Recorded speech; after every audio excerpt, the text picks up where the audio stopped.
ഉപവാസത്തിൻ്റെ തിരഞ്ഞെടുക്കപ്പെട്ട ടോപ്പിക്ക് മാനസാന്തരത്തിന് യോഗ്യമായ ഫലം കായ്പി. വായിക്കാം. മത്തായി എഴുതിയ സുവിശേഷം 3-ാം അധ്യായം 8-ാം വാക്യം. മാനസാന്തരത്തിന് യോഗ്യമായ ഫലം കായ്പി. മാനസാന്തരത്തിന് യോഗ്യമായ ഫലം കായ്പി. ഇനി ലൂക്കോസ് 3:8. മാനസാന്തരത്തിന് യോഗ്യമായ ഫലം കായ്പിൻ. മാനസാന്തരത്തിന് യോഗ്യമായ ഫലം കായ്പി. Praise the Lord. Hallelujah. Mathai എഴുതിയ സുവിശേഷത്തിലും ലൂക്കോസ് എഴുതിയ സുവിശേഷത്തിലും ആവർത്തിച്ച് പറഞ്ഞിട്ടുള്ള വാക്യമാണ് മാനസാന്തരത്തിന് യോഗ്യമായ ഫലം കായ്പി. പുതിയ നിയമത്തിൽ സുവിശേഷം ആരംഭിക്കുന്നത് തന്നെ ഒരു മനുഷ്യന്റെ ജീവിതത്തിൽ മാനസാന്തരം ആവശ്യമാണെന്ന് പറഞ്ഞുകൊണ്ടാണ്. Price the Lord. ഹല്ലേലൂയ.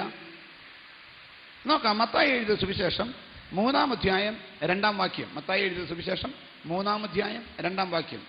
സ്വർഗരാജ്യം സമീപിച്ചിരിക്കയാൽ മാനസാന്തരപ്പെടുവിൻ എന്ന് പറഞ്ഞു. സ്വർഗരാജ്യം സമീപിച്ചിരിക്കയാൽ മാനസാന്തരപ്പെടുവീൻ എന്ന് പറഞ്ഞു. ദൈവത്തിന് സ്തോത്രം. ഹല്ലേലൂയ. ഇത് ആരാണ് പറഞ്ഞതെന്ന് അറിയണമെങ്കിൽ 3-ാം അധ്യായം 1 മുതൽ നമ്മൾ ശ്രദ്ധിക്കുമ്പോൾ ആര് പറഞ്ഞു എന്നവിടെ എഴുതിയിട്ടുണ്ട്. വായിക്കാം. ആ കാലത്ത് യോഹന്നാൻ സ്നാപകൻ വന്ന് യഹൂദ്യ മരുഭൂമിയിൽ പ്രസംഗിച്ചു. സ്വർഗരാജ്യം സമീപിച്ചിരിക്കയാൽ മാനസാന്തരപ്പെടുവിൻ എന്ന് പറഞ്ഞു. Price the Lord. ഹല്ലേലൂയ. യേശുക്രിസ്തുവിന്റെ ശുശ്രൂഷയുടെ മുന്നോടിയായിട്ട് അവനെ വഴിയൊരുക്കാൻ വന്ന യോഹന്നാൻ സ്നാപകൻ ഇസ്രായേലിൽ യഹൂദ്യ മരുഭൂമിയിൽ പ്രസംഗിച്ചപ്പോൾ വിളിച്ചു പറഞ്ഞ വാക്യമാണ് മാനസാന്തരത്തിന് യോഗ്യമായ ഫലം കായ്പീൻ എന്ന്. ആ കാര്യം ജനത്തെ ഓർമ്മിപ്പിക്കുന്നതിന് മുമ്പ് തൻ്റെ പ്രസംഗം ആരംഭിച്ചത് ഇങ്ങനെയാണ്: ദൈവരാജ്യം അഥവാ സ്വർഗരാജ്യം സമീപിച്ചിരിക്കയാൽ മാനസാന്തരപ്പെടുവീൻ. Praise the Lord. അപ്പൊ പുതിയ നിയമത്തില് പ്രസംഗം ആരംഭിക്കുന്നത് മാനസാന്തരപ്പെടുവീൻ എന്ന് പറഞ്ഞുകൊണ്ടാണ്. എന്ന് പറഞ്ഞാൽ പുതിയ നിയമത്തിന്റെ സന്ദേശം ആരംഭിക്കുന്നത് മാനസാന്തരപ്പെടുവീൻ എന്ന് പറഞ്ഞുകൊണ്ടാണ്. Price the Lord. ഹല്ലേലൂയ. പഴയ നിയമത്തിൽ പ്രവൃത്തികൾ കൊണ്ട് നീതീകരിക്കപ്പെടുന്ന ഒരു പ്രമാണം മോശയിൽ കൂടെ ജനത്തിന് നൽകിയിട്ട്, ഹല്ലേലൂയ, ഉൽപ്പത്തി പുസ്തകം മുതൽ മലാഖി വരെയുള്ള കാലഘട്ടം ദൈവം മനുഷ്യന് തൻ്റെ സ്വന്തം പ്രവൃത്തികളിൽ കൂടെ നീതീകരിക്കപ്പെടുവാനുള്ള അവസരമായിട്ട് കൊടുത്തു. എന്ന് പറഞ്ഞാൽ ഉൽപ്പത്തി പുസ്തകം മുതൽ മലാഖി വരെയുള്ള ന്യായപ്രമാണ കാലഘട്ടത്തിൽ മനുഷ്യൻ നീതീകരിക്കപ്പെട്ടിരുന്നത് പ്രവൃത്തിയാലാണ്. Praise the Lord. ആ സ്ഥാനത്ത് നിന്ന് പുതിയ നിയമത്തിന്റെ മധ്യസ്ഥനായിരിക്കുന്ന യേശുക്രിസ്തുവിന്റെ ശുശ്രൂഷ ആരംഭിച്ചപ്പോൾ റോമാലേഖനം 5-ാം അധ്യായം 1-ാം വാക്യത്തിൽ പറഞ്ഞിരിക്കുന്നത് പോലെ വിശ്വാസത്താൽ ഉള്ള നീതീകരണത്തിന്റെ കൃപയുടെ യുഗം ആരംഭിച്ചു. Price the Lord. ഹല്ലേലൂയ. കൃപയുടെ യുഗം ആരംഭിച്ചു. വിശ്വാസത്താലുള്ള നീതീകരണത്തിന്റെ യുഗം ആരംഭിച്ചു. വ്യത്യാസം എന്നാണെന്നറിയാമോ? പഴയ നിയമകാലത്ത്, ന്യായപ്രമാണ കാലത്ത് നീതീകരണം ആവശ്യമായ മനുഷ്യൻ, പാപത്തിന്റെ ക്ഷമ ആവശ്യമായ മനുഷ്യൻ കാളക്കിടാക്കളെയും ആട്ടുകൊറ്റന്മാരെയും ചെമ്മരിയാടിനെയും കോലാടിനെയും കുറുപ്രാവിനെയും പ്രാവിൻ കുഞ്ഞിനെയും ആലയത്തിൽ കൊണ്ടുചെല്ലും. ദൈവത്തിന് സ്തോത്രം. പാപത്തിന്റെ പരിഹാരത്തിനായി ഈ ജീവികളുടെ രക്തം പുരോഹിതൻ യാഗപീഠത്തിന്റെ കൊമ്പുകളിൽ തൊട്ട് കൃപാസനം വരെ പല ഘട്ടങ്ങളിൽ പല വിധത്തിൽ തളിച്ച് ജനത്തിന് പാപമോചനം നൽകിപ്പോന്നു. Praise the Lord. ഹല്ലേലൂയ. മഹാപാപ പരിഹാര ദിവസം 2 ആടിനെ തിരഞ്ഞെടുത്ത് ഒന്നിനെ യഹോവയ്ക്കെന്നും ഒന്നിനെ അസസേലിൽ നിന്നും ചീട്ടിട്ട് വേർതിരിച്ച് അസസേലിനുള്ളത് നിയമിക്കപ്പെട്ട ആൾവശം മരുഭൂമിയിൽ ഇടുമായിരുന്നു. യഹോവയ്ക്കുള്ളതൊന്ന് ചീട്ട് വീണ ആറ്റുകൊറ്റന്റെ തലമേൽ മഹാപുരോഹിതൻ കൈവച്ച് അവൻ ഇസ്രായേൽ മക്കളുടെ ആ വർഷത്തെ സകല പാപഭാരങ്ങളും ഈ ആട്ടുകൊറ്റന്റെ മേൽ ചുമത്തും. എന്നിട്ട് അതിനെ അറുത്ത് അതിൻ്റെ രക്തം ഒരു തളികയിൽ ആമേൻ എടുത്ത് അതിപരിശുദ്ധ സ്ഥലം വരെയുള്ള സ്ഥലത്ത് തളിച്ച് ദൈവത്തിന് സ്തോത്രം ആണ്ടിലൊരിക്കൽ ജനത്തിന് സകല പാപങ്ങൾക്കും പരിഹാരം കൊടുത്തു പോകുന്നു. ദൈവത്തിന് സ്തോത്രം. ഇത് എല്ലാ വർഷവും ആവർത്തിച്ചു പോന്നു. എന്നാൽ കാലത്തിൻ്റെ തികവെങ്കിൽ യേശുക്രിസ്തു ഈ ലോകത്ത് അവതരിച്ചപ്പോൾ യോഹന്നാൻ അവനെ ചൂണ്ടിക്കാണിച്ചിട്ട് പറഞ്ഞു, ഇതാ ലോകത്തിന്റെ പാപങ്ങളെ ചുമന്നൊഴിക്കുന്ന ദൈവത്തിന്റെ കുഞ്ഞാട്. ആ ദൈവത്തിന്റെ കുഞ്ഞാടായവൻ പ്രൈസ് ദി ലോർഡ് 33 തിരുവയസ്സിൽ യെരുശലേമിന് പുറത്തുള്ള ഗൊൽഗോഥ എന്ന മലയിൽ ആമേൻ 2 കള്ളന്മാരുടെ മധ്യ ഒരു കാൽവരി ക്രൂശിൽ തന്റെ ജീവനെ അർപ്പിച്ചുകൊണ്ട് സകലത് നിവൃത്തിയായി എന്ന് പറഞ്ഞ് തന്റെ അവസാനത്തുള്ള രക്തം വരെയും ചിന്തിക്കൊണ്ട് പ്രാണനെ വിട്ടപ്പോൾ പ്രൈസ് ദി ലോർഡ് ഹല്ലേലൂയ, ആട്ടുകൊറ്റന്മാരുടെ രക്തത്താലും കാളക്കൂറ്റന്മാരുടെ രക്തത്താലും സാധിക്കാത്ത ഒരു വീണ്ടെടുപ്പ് എനിക്ക് നിങ്ങൾക്കും വേണ്ടി എന്നേക്കുമായി സാധിച്ചു. Price the Lord hallelujah. പിന്നെ ഈ ആട്ടുകൊറ്റന്മാരെയും കോലാട്ടുകൊറ്റന്മാരെയും മറ്റും കൂടെ കൂടെ അർപ്പിക്കേണ്ട ആവശ്യമില്ല. മനുഷ്യന്റെ പാപങ്ങളുടെ പരിഹാരത്തിനായി അന്ന് വരെ ആദം മുതൽ അന്ന് വരെയുള്ള മനുഷ്യന്റെയും ഇനി ഉണ്ടാകാനുള്ള മനുഷ്യന്റെയും സകല മനുഷ്യരുടെയും പാപത്തിന്റെ പരിഹാരത്തിന് വേണ്ടി അവൻ സ്വന്തം രക്തം ചിന്തിക്കൊണ്ട് കർത്താവായ യേശുക്രിസ്തു എന്നേക്കുമുള്ള വീണ്ടെടുപ്പ് സാധിച്ചു. ആമേൻ. അതിനുശേഷം പിന്നെ കൂടെ കൂടെ യാഗങ്ങൾ കഴിക്കണ്ട. അതുകൊണ്ടാണ് വേർപെട്ട കുടുംബങ്ങളിൽ, വേർപെട്ട കൂട്ടങ്ങളിൽ, വേർപെട്ട സഭകളിൽ കൂടെ കൂടെ ദിവ്യബലി അഥവാ കുർബാന അർപ്പിക്കാത്തത്. യേശു ഒരിക്കലായി അർപ്പിച്ച ബലിക്കകത്ത് കഴിഞ്ഞതും വരുവാനുള്ളതുമായ സകല മനുഷ്യരുടെയും പാപത്തിന്റെ പരിഹാരം വന്നു. Hallelujah, price the Lord. അപ്പൊ ചോദിക്കും, പിന്നെ പെന്തിക്കോസ്തുകാരും കുർബാന ചൊല്ലാറില്ലേ എന്ന് ചോദിക്കും. പെന്തിക്കോസ്തുകാർ കുർബാന ചൊല്ലാറില്ല. വേർപെട്ട സമൂഹങ്ങളിൽ അപ്പം വീഞ്ഞ് ഇത് ഉപയോഗിച്ച് തിരുവത്താഴം നടത്താറുണ്ട്, കുർബാന ചൊല്ലാറില്ല. പെന്തിക്കോസ്ത് സഭകളിൽ, വേർപെട്ട മറ്റ് സഭകളിൽ ദൈവത്തിന് സ്തോത്രം ഹല്ലേലൂയ എന്തുകൊണ്ടിത് നടത്തുമെന്ന് ചോദിച്ചാൽ കർത്താവ് തന്റെ വചനത്തിൽ ഇപ്രകാരം പറഞ്ഞു, എൻ്റെ ഓർമ്മയ്ക്കായി ചെയ്യുവീൻ. അങ്ങനെ ഈ പാനപാത്രത്തിൽ നിന്ന് നിങ്ങൾ കുടിക്കുകയും ഈ അപ്പത്തിൽ നിന്ന് തിന്നുകയും ചെയ്യുമ്പോൾ അവൻ വരുവോളം അവന്റെ മരണത്തെ പ്രസ്താവിക്കുന്നു. Price the Lord. യേശുക്രിസ്തുവിന്റെ മരണം വീണ്ടും വീണ്ടും ആവർത്തിക്കുകയല്ല. അപ്പവും വീഞ്ഞും യേശുവിന്റെ രക്തവും യേശുവിന്റെ ശരീരവുമായി മാറുന്നില്ല. അപ്പം നുറുക്കി ശിഷ്യന്മാർക്ക് കൊടുത്തുകൊണ്ട് അവൻ പറഞ്ഞു, ഇത് എൻ്റെ ശരീരം, എൻ്റെ ഓർമ്മയ്ക്കായി ചെയ്യുവീൻ. Price the Lord.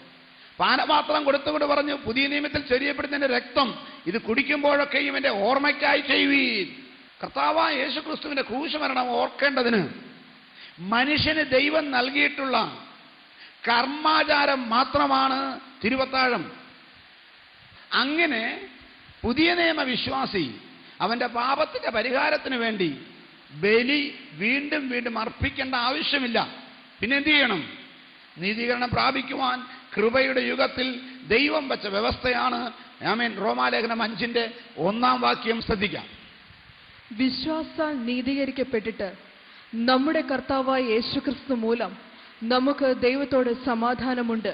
വിശ്വാസത്താൽ നീതീകരിക്കപ്പെട്ടിട്ട് നമ്മുടെ കർത്താവായ യേശുക്രിസ്തു മൂലം നമുക്ക് ദൈവത്തോട് സമാധാനമുണ്ട്. ആ വാക്യം വായിക്കുമ്പോൾ പ്രത്യേകം ശ്രദ്ധിക്കണം.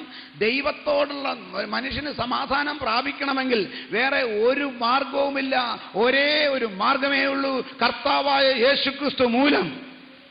അതുകൊണ്ടാണ് അപ്പോസ്തലപ്രവൃത്തികൾ 4:12 നമ്മൾ വായിക്കുന്നത്, മറ്റൊരുത്തനിലും രക്ഷയില്ല, ആകാശത്തിന്റെ കീഴെ മാനവജാതിയുടെ ഇടയിൽ മനുഷ്യൻ രക്ഷിക്കപ്പെടുവാൻ, നാം രക്ഷിക്കപ്പെടുവാൻ നൽകപ്പെട്ട വേറെ ഒരു നാമവുമില്ല. ഇന്ന് പകൽക്കാലം യേശുവിന്റെ നാമമല്ലാതെ വേറെ ഒരു നാമവും മനുഷ്യന്റെ രക്ഷയ്ക്കായിട്ടില്ലെന്ന് വിശ്വസിക്കുന്നവരെ കരങ്ങൾ ഉയർത്തി സ്തുതിച്ചാരാധിക്കാമോ? നമ്മുടെ ജീവിതത്തിൽ പാപങ്ങളിൽ നിന്ന് വിടുതൽ പ്രാപിക്കുവാൻ, രക്ഷ കൈവശമാക്കുവാൻ വേറെ ഒരു നാമവുമില്ല യേശുവിന്റെ നാമമല്ലാതെ. ദൈവത്തിന് സ്തോത്രം. എന്തുകൊണ്ടെന്നറിയാമോ? അവൻ്റെ രക്തത്താൽ ഒരിക്കലായി പാപക്ഷമ ലഭിച്ചു. Price the Lord. ഹല്ലേലൂയ. ആ പാപക്ഷമ ലഭിച്ചത് മനുഷ്യന് പ്രാവർത്തികമാക്കണമെങ്കിൽ പ്രവൃത്തി വേണ്ട, വിശ്വാസത്താൽ. ഒരു മനുഷ്യന്റെ ജീവിതത്തിൽ വിശ്വാസം പ്രവർത്തിക്കുന്നത് എവിടാണ്? വിശ്വാസം മനസ്സിലാണ്. ദൈവത്തിന് സ്തോത്രം. അപ്പൊ പുതിയ നിയമസഭയിൽ രക്ഷയുടെ അടിസ്ഥാനം വിശ്വാസമാണെങ്കിൽ, ആ വിശ്വാസം ഒരു മനുഷ്യന്റെ ജീവിതത്തിൽ പ്രവർത്തിക്കേണ്ടത് മനസ്സിലാണെങ്കിൽ, പ്രൈസ് ദി ലോർഡ്. ഹല്ലേലൂയ. രക്ഷയ്ക്ക് വേണ്ടി പുതിയ നിയമം അനുസരിച്ച് മാറ്റം വരേണ്ടത് മനസ്സിലാണ്. അതുകൊണ്ടാണ് മാനസാന്തരം ഇത്ര പ്രധാനമായത്. Praise the Lord. ഹല്ലേലൂയ. ഒരു മനുഷ്യന്റെ രക്ഷയ്ക്ക് പുതിയ നിയമം അനുസരിച്ച് ആധാരമായിരിക്കുന്നത്, മനസ്സിലാക്കണം, പ്രവൃത്തിയല്ല. പ്രവൃത്തികളാൽ ഒരു ജഡവും ദൈവസന്നിധിയിൽ നീതീകരിക്കപ്പെടത്തില്ല. Praise the Lord. ഹല്ലേലൂയ. അപ്പൊ യഥാർത്ഥ നീതീകരണം വരണമെങ്കിൽ ദൈവത്തിന് സ്തോത്രം, ഹല്ലേലൂയ, അവന് മാനസാന്തരം വരുന്ന വിശ്വാസത്താൽ പ്രവൃത്തി കൂടാതെ രക്ഷിക്കപ്പെടുന്നൊരു സംവിധാനം ദൈവം ഉണ്ടാക്കി. അപ്പൊ നിങ്ങൾ ചോദിക്കുമായിരിക്കും, നമ്മുടെ പഴയ നിയമം എന്തിനാ കൊടുത്ത്? Price the Lord. പഴയ നിയമം എന്തിനാ കൊടുത്തത്? ചിലർ പറയും, ചിലരെന്നല്ല, മനുഷ്യൻ്റെ ഒരു പൊതുവൊരു ധാരണയുണ്ട്, ഞാൻ ഈ കൈകൊണ്ട് നേടിയതാണ് ഇത് മുഴുവൻ. ഇന്ന് അപ്പനും മക്കളും തമ്മിലുള്ള പ്രശ്നം എന്നാണെന്നറിയാമോ? പലയിടത്തും മക്കളോട് അപ്പന് പറയാനുള്ള എന്നാണെന്നറിയാമോ? എടാ, ഇത് മുഴുവൻ ആരുണ്ടാക്കിയതാ? ഞാൻ ഉണ്ടാക്കിയത്, വേണമെങ്കിൽ തിന്ന് കിടന്നാ മതി എന്നാ പറയുന്നത്. മനസ്സിലാക്കണം, മനുഷ്യന്റെ ഭാവം അതാണ്. ഇത് മുഴുവൻ ഞാൻ ഉണ്ടാക്കിയതാണ്. Price the Lord. ചിലർ കൈകൊണ്ടാന്ന് പറയും, ചിലർ തല കൊണ്ടാന്ന് പറയും, ചിലർ തല കുത്തിന്ന് ഉണ്ടാക്കിയെന്ന് പറയും. അപ്പൊ മനുഷ്യന്റെ ഏറ്റവും വലിയ ആഗ്രഹം എന്നാണെന്നറിയാമോ? ഒക്കെ എൻ്റെ കൈകളുടെ പ്രവൃത്തിയാണ്. Price the Lord. അപ്പൊ ദൈവം തീരുമാനിച്ചെന്നറിയാമോ? നിന്റെ കൈ കൊണ്ട് സാധിക്കൂലെന്ന് പറയുന്നത് വരെ അങ്ങ് വിട്ടുകൊടുക്കും. മനുഷ്യന് പറയാൻ അവസരമുണ്ടാകരുത്, ഈ യേശു ക്രൂശ മരിച്ചില്ലായിരുന്നേലും ഞാൻ പടച്ച് സ്വർഗത്തിൽ കയറിയനെന്ന് പറയാൻ അവസരമുണ്ടാകരുത്. അതിനുവേണ്ടി പ്രവൃത്തികളാൽ നീതീകരിക്കപ്പെടുവാൻ മനുഷ്യന് അവസരം കൊടുത്തു. Price the Lord. ഹല്ലേലൂയ. മനസ്സിലായോ? അപ്പോ മനുഷ്യന്റെ ജീവിതത്തിൽ ഒരു വിധത്തിലും പ്രവൃത്തി കൊണ്ട് രക്ഷപ്പെടത്തില്ലെന്ന് അവന് മനസ്സിലാക്കത്തക്കവണ്ണം, അവന്റെ പാപത്തിന്റെ പരിഹാരം പ്രവൃത്തി കൊണ്ട് സാധിക്കത്തില്ലെന്ന് മനസ്സിലാക്കത്തക്കവണ്ണം ഒരു കാലയളവ് അവന് കൊടുത്തു. ആമേൻ. അപ്പൊ പിന്നെ പ്രവർത്തിക്കാൻ താല്പര്യമുള്ള ഒരു മനുഷ്യന് ഒരു കാര്യം കൂടെ ഉണ്ട്. നിങ്ങൾ കണ്ടിട്ടുണ്ടോ, ഈ കല്യാണ വീട്ടിലൊക്കെ ചെന്ന് ഭക്ഷണം കഴിക്കാൻ ചെല്ലുന്ന ആൾ ചിലപ്പോൾ നേരത്തെ ചെല്ലും. എന്നിട്ട് വീട്ടുകാരനോട് പറയുന്നൊരു കാര്യമുണ്ട്, ഞാൻ എന്തെങ്കിലും ചെയ്യണമെങ്കിൽ ഇങ്ങോട്ട് പറഞ്ഞേച്ചാൽ മതി കേട്ടോ, ഞാനിവിടെ റെഡിയാണ്. Price the Lord. അപ്പൊ ചെയ്യാൻ അറിയാമെങ്കിലും നമ്മുടെയൊക്കെ ആഗ്രഹം നോക്കിയും കണ്ടും ചെയ്യത്തില്ല. പറഞ്ഞാൽ ഇത് സഭയിലെയും പ്രശ്നം അതാണ്. മനസ്സിലായോ? ഒരു കാര്യവും എന്ത് ചെയ്യത്തില്ല, നോക്കിയും കണ്ടും ചെയ്യത്തില്ല. അപ്പൊ ദൈവം എന്ത് ചെയ്യുമെന്നറിയാമോ? നീ ഇന്നത് ചെയ്യണം, ഇന്നത് ചെയ്യാൻ പാടില്ല. Dos and don'ts. അതാ ന്യായപ്രമാണം. Praise the Lord. ഹല്ലേലൂയ. നിങ്ങൾ വിചാരിക്കണം ദൈവം പോലീസുകാരനല്ല. ദൈവം പോലീസുകാരനായിരുന്നെങ്കിൽ പെരുമാറുന്ന വേറെ വിധത്തില്ല. പോലീസുകാരെ വല്ലതും ക്ഷമിക്കണമേ, പണ്ടൊരു കള്ളം പറഞ്ഞതാണ് ഞാൻ പറയാൻ പോകുന്നത്. ഒരു കള്ളനെ പോലീസ് പിടിച്ചു.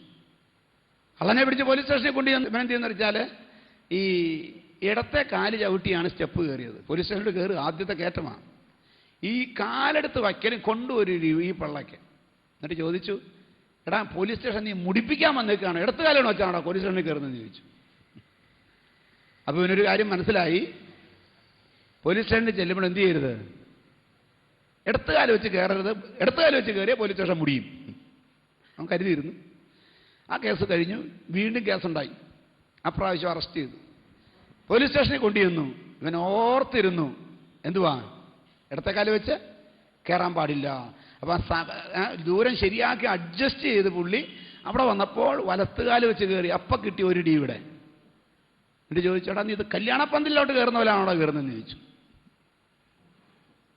ഇത് പോലീസ് സ്റ്റേഷനാണ്. അവൻ വലത്തുകാലൊക്കെ വെച്ച് കല്യാണപ്പന്തലിൽ കയറുന്ന പോലെ കയറിയേക്കുന്നത് പറഞ്ഞൊരു ഡി.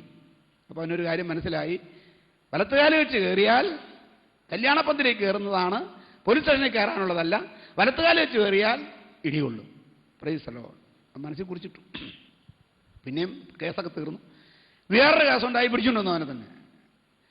ആ പ്രാവശ്യം അവൻ മനസ്സിലാക്കി, ഇടത്തുകാല് വെച്ച് കയറിയാൽ പോലീസ് സ്റ്റേഷൻ മുടിയും, വലത്തുകാല് വെച്ച് കയറിയാൽ പോലീസ് സ്റ്റേഷനിൽ കല്യാണപ്പന്തലാണെന്ന് പറഞ്ഞ് ഇടികൊള്ളും. അതുകൊണ്ട് അവൻ സൂക്ഷിച്ച് കയറിയിട്ട് ഒറ്റ ചാട്ടം കൊടുത്തു മുകളിലേക്ക്. 2 കാലും വെച്ച് ചാടി. അപ്പം കിട്ടി ഇടിയുടെ. ഇത് സർക്കസ് കാണിക്കാൻ വന്ന സ്ഥലമാണോ എന്ന് ചോദിച്ചു. മനസ്സിലായി? Price the Lord. അപ്പൊ ദൈവം ന്യായപ്രമാണം കൊടുക്കുമ്പോൾ ഇങ്ങനെയല്ല കൊടുത്തത്. നീ ഇടത്ത് വാല് വെച്ച് കയറിയാലും വലത്ത് കാല് കയറിച്ചാലും ചാടി കയറിയാലും ഇടിക്കാനുള്ളൊരു ന്യായപ്രമാണമല്ല കൊടുത്തത്. വ്യക്തമായിട്ട് ഡൂസ് ആൻഡ് ഡോൺസ്, നീ ചെയ്യേണ്ട കാര്യങ്ങൾ, ചെയ്യരുതാത്ത കാര്യങ്ങൾ. ഹല്ലേലൂയ. സകല ന്യായപ്രമാണത്തിന്റെയും കൂടെ അരച്ച് കലക്കി കുടിച്ചാൽ മോശയ്ക്ക് 10 കൽപ്പന കല്ലിലെഴുതി കൊടുത്തു. ആ 10 കൽപ്പനകളാണ് സകല ന്യായപ്രമാണത്തിന്റെയും അടിസ്ഥാനം. യേശു വന്നപ്പോൾ വീണ്ടും ആ 10 കൽപ്പനയെ 2 കൽപ്പനയാക്കി മാറ്റി. അത് യേശു വന്നപ്പോഴാണ്. ഞാൻ അതുകൊണ്ടാണ് മോശയ്ക്ക് കൊടുത്തെന്ന് പ്രത്യേകം ചോദിച്ചത്. Price the Lord. മോശയുടെ ന്യായപ്രമാണത്തിന് 2ആയി തിരിച്ച് 2 കൽപ്പനയിൽ ഒതുക്കിയിട്ട് യേശു എന്നാ പറഞ്ഞറിയാമോ? അതെന്ത് ന്യായപ്രമാണമാണ്? രാജകീയ ന്യായപ്രമാണം. Praise the Lord. ഹല്ലേലൂയ. അപ്പം മോശയുടെ പ്രമാണം രാജകീയ പ്രമാണമായിട്ട് 2 എണ്ണമായി. അപ്പൊ ഈ 2 പ്രമാണത്തിനകത്ത് 10 ഉണ്ട്. 10-നകത്ത് ബാക്കി എല്ലാം ഉണ്ട്. ദൈവത്തിന് സ്തോത്രം. ഹല്ലേലൂയ. ഇനി ആ 10 പ്രമാണം നോക്കിയാൽ ഒന്നാമത് പറയുന്നത്, ഞാനല്ലാതെ അന്യ ദൈവങ്ങൾ നിനക്ക് ഉണ്ടാകരുത്. അരുത്. Don't. Praise the Lord. Hallelujah. ഇനി 2ാമത്തെ കൽപ്പന എന്താണ്? 4-ാം വാക്യം. ഒരു വിഗ്രഹം ഉണ്ടാക്കരുത്. ഒരു വിഗ്രഹം ഉണ്ടാക്കരുത്. അരുത്. ഡോണ്ട്. Praise the Lord. 3ാമത്തെ കൽപ്പന, ദൈവത്തിന്റെ സ്തോത്രം, 7-ാം വാക്യം. നിന്റെ ദൈവമായ യഹോവയുടെ നാമം വൃഥ എടുക്കരുത്. Price the Lord. നിന്റെ ദൈവമായ യഹോവയുടെ നാമം വൃഥ എടുക്കരുത്. 4ാമത്തെ കൽപ്പന അടുത്തത്.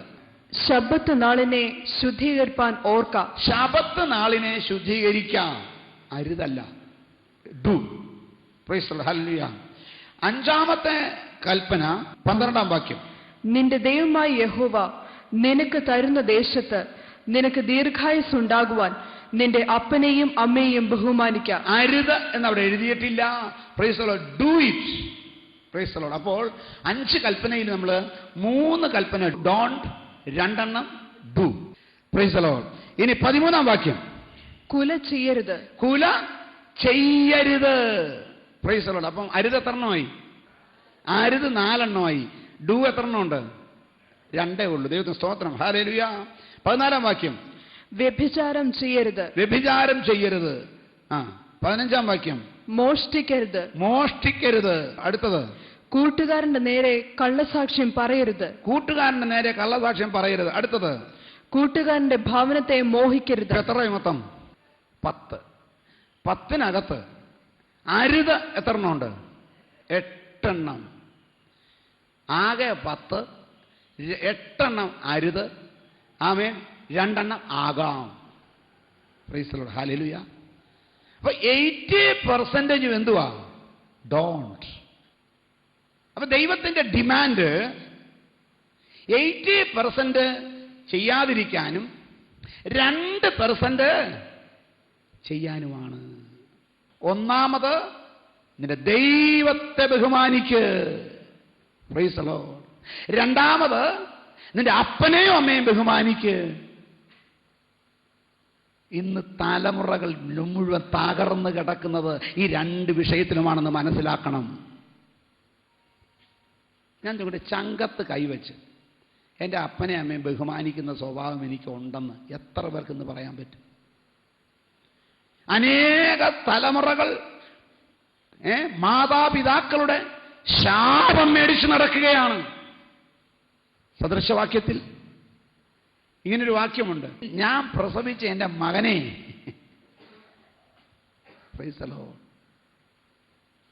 വേദനയോടൊരു മാതാവ് പറയുകയാണ്.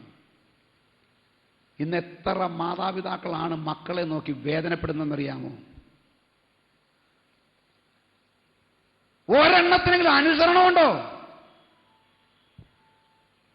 ഈ ലോകത്തിൽ ബഹുമാനിക്കാൻ ദൈവം പറഞ്ഞിരിക്കുന്നത് കാണാത്ത ദൈവത്തെയും കാണപ്പെടുന്ന അപ്പനെയും അമ്മയും ആണെന്ന് മനസ്സിലാക്കാനുള്ള സെൻസ്, കോമൺ സെൻസ് എത്ര എണ്ണത്തിനുണ്ട്? ഈ കാലഘട്ടത്തിൽ സാധാരണ മനുഷ്യൻ ജീവിതത്തിൽ ഏറ്റവും കൂടുതൽ വഴക്കുണ്ടാക്കുന്നത്, അതായത് ഉദിച്ചാൽ അസ്തമിക്കുന്നവരെയുള്ള 12 മണിക്കൂർ എടുത്താൽ ചെറുപ്രായത്തിൽ തൊട്ട് തന്നെ നോക്കിക്കോ, ആരോടാ? കോളേജിൽ പഠിക്കുന്ന കോളേജ് കുമാരി എടുക്കുക. കോളേജ് കുമാരി ഒരു ദിവസത്തിൽ 12 മണിക്കൂർ ഉണർന്നിരിക്കുമ്പം അതിനകത്ത് ഏറ്റവും കൂടുതൽ വഴക്കുണ്ടാക്കുന്ന ആരോടായിരിക്കും? ഇവിടെ പറഞ്ഞാട്ടെ, അമ്മയോട്. കുമാരനാണെങ്കിലോ അപ്പനോട്. മനസ്സിലായോ? തള്ള കൂട്ടും പിടിക്കും. എങ്ങനെ കുടുംബം നന്നാകും? പിന്നെ ഞാൻ ചോദിക്കട്ടെ, എന്തുകൊണ്ടാണ് ഇത് ഈ പെമ്മക്കളും അമ്മയോടും ആമ്മക്കളും അപ്പനോടും വഴക്കടിക്കുന്നത്? പുറത്ത് വഴക്കടിച്ച ഇടി കിട്ടും, പേടിച്ചിട്ട. വീട്ടിലാണെങ്കിലോ ഒരു പ്രശ്നം നടക്കുകയല്ലെന്ന്. വീട്ടിലും ഇടിയല്ല അടി കിട്ടും എന്നുള്ളൊരു സിറ്റുവേഷൻ മനസ്സിലായാൽ എന്തോ ചെയ്യും? മിണ്ടുകയല്ല. അപ്പൻ്റെ അമ്മയുടെയും കുഴപ്പമാണ്, മക്കളുടെ കുഴപ്പമല്ലെന്ന്. വീട്ടിൽ എന്ത് കാമ്പീച്ച് കാണിച്ചാലും ചോദിക്കാൻ ആളില്ലെന്ന് മനസ്സിലാക്കുമ്പോൾ അവർ നിന്റെ തലേ കയറി നിരങ്ങും. അനുസരണം കെട്ട വല്ലതും നിങ്ങളുടെ വീട്ടിലുണ്ടെങ്കിൽ പിള്ളേരെ കുറ്റം പറയല്ലേ, നിങ്ങൾ അവരെ നശിപ്പിച്ചതാണ്. Price the Lord.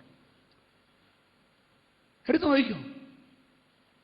ഇന്ന് വേദപുസ്തക പ്രകാരം ഞാൻ പറയട്ടെ, നിനക്ക് നന്മയുണ്ടാകുവാൻ, നിനക്ക് ദീർഘായുസുണ്ടാകുവാൻ അപ്പനെയും അമ്മയെയും ബഹുമാനിക്കുക. നിന്റെ അപ്പനെയും, വല്ലവൻ്റെ അപ്പനെ വേണ്ട കേട്ടോ, നിന്റെ അപ്പനെയും നിന്റെ അമ്മയും ബഹുമാനിക്കുക. ഇത് വാഗ്ദത്തത്തോടു കൂടിയ ഒന്നാമത്തെ കൽപ്പനയാണ്. Price the Lord. ഞാൻ വിചാരിക്കുന്നത് നമ്മുടെയൊക്കെ പിള്ളേർ ഇതിൻ്റെ അർത്ഥമൊന്നും മനസ്സിലാക്കിയിരുന്നെങ്കിലോ അവരുടെ ജീവിതത്തിന് മാറ്റം വരും. അതിന് പിള്ളേരെ കൊണ്ടുവരത്തില്ല. അപ്പനൊക്കെ കേട്ടിട്ട് എന്നെ പ്രയോജനം?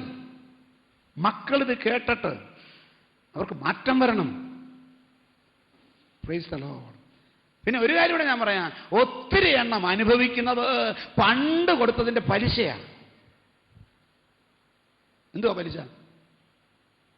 അവനവൻ്റെ അപ്പനോടും അമ്മയോടും ചെയ്തതിൻ്റെ പലിശയാണ് സ്വന്തം മക്കളിൽ കൂടെ ഈ നാളുകളിൽ പലരും മേടിച്ചുകൊണ്ടിരിക്കുന്നത്. Price the Lord.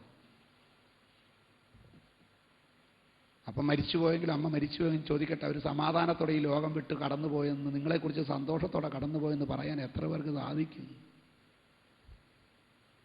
ജീവിച്ചിരിപ്പുണ്ടെങ്കിൽ ഞാൻ ചോദിക്കട്ടെ, എൻ്റെ മക്കളെക്കുറിച്ച് എനിക്ക് സന്തോഷമാണെന്ന് എത്ര പേർക്ക് പറയാൻ സാധിക്കും? ഇത് സാധിച്ചിട്ടില്ലെങ്കിൽ നീ ദൈവത്തിൻ്റെ പ്രമാണമനുസരിച്ച് തെറ്റിക്കിടക്കുകയാണ്. Praise the Lord. അപ്പോ ദൈവത്തിന് സ്തോത്രം. ദൈവം ആകാമെന്ന് പറഞ്ഞിരിക്കുന്ന വിഷയങ്ങൾ നിനക്ക് അനുഗ്രഹം വരുന്ന വിഷയങ്ങൾ മാത്രമാണ്. നിനക്ക് ഉയർച്ച വരുന്ന വിഷയങ്ങളാണ്. നിനക്ക് നന്മ വരുന്ന വിഷയങ്ങളാണ്. നിനക്ക് ബഹുമാനം കിട്ടുന്ന വിഷയങ്ങളാണ്. നിനക്ക് ഐശ്വര്യം വരുന്ന വിഷയങ്ങളാണ്. ഒന്ന്, നിന്റെ ദൈവത്തെ അന്വേഷിക്ക്, നിന്റെ ദൈവത്തെ മാനിക്ക്, നിന്റെ ദൈവത്തെ ബഹുമാനിക്ക്. Praise God. രണ്ട്, നിന്റെ അപ്പനെ അമ്മയെ ബഹുമാനിക്കുക. ഹല്ലേലൂയ. ഇന്ന് ഒത്തിരി ഒത്തിരി സ്ഥലങ്ങളിൽ പ്രശ്നം എന്നറിയാമോ? കല്യാണം അങ്ങോട്ട് കഴിഞ്ഞാൽ പിന്നെ അപ്പനെ അമ്മയും വലിച്ചെറിഞ്ഞ് ഭാര്യയെ പ്രസാദിപ്പിക്കുന്ന ഭർത്താക്കന്മാർ. മനസ്സിലാക്കിക്കോണം, ഭാര്യ വന്ന് കയറിയത് കൊണ്ട് അപ്പൻ്റെ അമ്മയുടെ ഇമ്പോർട്ടൻസ് പോവുകയാണെങ്കിൽ നിങ്ങൾ ചെയ്യുന്നത് അധർമ്മമാണ്. ഭാര്യയ്ക്കുള്ളത് ഭാര്യയ്ക്കും, ഭർത്താവ് പറഞ്ഞു കൈസർക്കുള്ളത് ദൈവത്തിനുള്ളത് ഇത് തന്നെ പ്രമാണം. ഭാര്യയ്ക്ക് കൊടുക്കേണ്ടൊക്കെ ഭാര്യയ്ക്ക് കൊടുക്കണം. അതിനപ്പുറത്ത് ഭാര്യ കിടന്ന് കളിച്ചാൽ സമ്മതിക്കില്ല, സമ്മതിക്കരുത്. അമ്മയ്ക്കും അപ്പനും കൊടുക്കേണ്ടത് അവർക്ക്.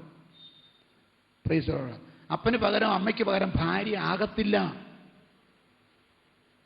ഞാനൊരു കാര്യം പറയാം, ഭാര്യ വീട്ടിൽ ഇഷ്ടം പോലെ മേടിക്കാൻ കിട്ടും. ഒരെണ്ണത്തിനെ മേടിച്ചതാ, അപ്പനെ അമ്മയെ മേടിക്കാൻ കിട്ടത്തില്ല. നിങ്ങൾക്ക് ദൈവം തന്നതാണ്. Price the Lord. വില കൊടുത്ത് മേടിച്ചതാണോ ദൈവം തന്നതാണോ വലുത്? നോക്കി തിരഞ്ഞെടുത്തതാണോ ദൈവം തന്നതാണോ വലുത്? ദൈവമക്കളെ, ഹല്ലേലൂയ. ഭാര്യയായാലും ഭർത്താവായാലും ഈ ഒരു മഹത്വം മനസ്സിലാക്കണം. മാതാപിതാക്കൾ ജീവിച്ചിരിക്കുന്നിടത്തോളം കാലം അവരെ ബഹുമാനിക്കാൻ മടി കാണിക്കരുത്. ഭർത്താവിൻ്റെ അപ്പനെ ഭാര്യയും ബഹുമാനിച്ചോണം, ഭാര്യയുടെ അപ്പനെ ഭർത്താവും ബഹുമാനിച്ചോണം, ശുശ്രൂഷിച്ചോണം, സ്നേഹിച്ചോണം, പോറ്റിക്കോണം, പുലർത്തിക്കോണം. ഇന്ന് എത്ര എത്ര കുടുംബങ്ങൾ, ഞാൻ ചോദിക്കട്ടെ, ഭർത്താവിൻ്റെ അപ്പനും അമ്മയും വീട്ടിൽ സന്തോഷമായിട്ട് വന്നു പോകുന്ന എത്ര കുടുംബങ്ങളുണ്ട്? ഇവിടുത്തെ ഭാര്യമാരുടെ ചോദിക്കും, നിങ്ങളുടെ ഭർത്താവിൻ്റെ അപ്പനും അമ്മയും സന്തോഷമായിട്ട് ഞങ്ങളുടെ വീട്ടിൽ വന്ന് ഇറങ്ങിപ്പോകുന്ന എത്ര കുടുംബമുണ്ട്? അതുപോലെ ഭാര്യയുടെ അപ്പനും അമ്മയും എൻ്റെ വീട്ടിൽ വന്നാൽ സന്തോഷത്തോടെ മടങ്ങിപ്പോകും എത്ര പേരുണ്ട് ഇവിടെ? ഇത് ഭൂഷണമല്ല, ഭൂഷണമല്ല. Praise the Lord. കണ്ണും കാണത്തില്ല, കാലും നടക്കാനും വയ്യ, ഇരിക്കാനും വയ്യ, ഒന്നും വയ്യ. Praise the Lord. ഹല്ലേലൂയ.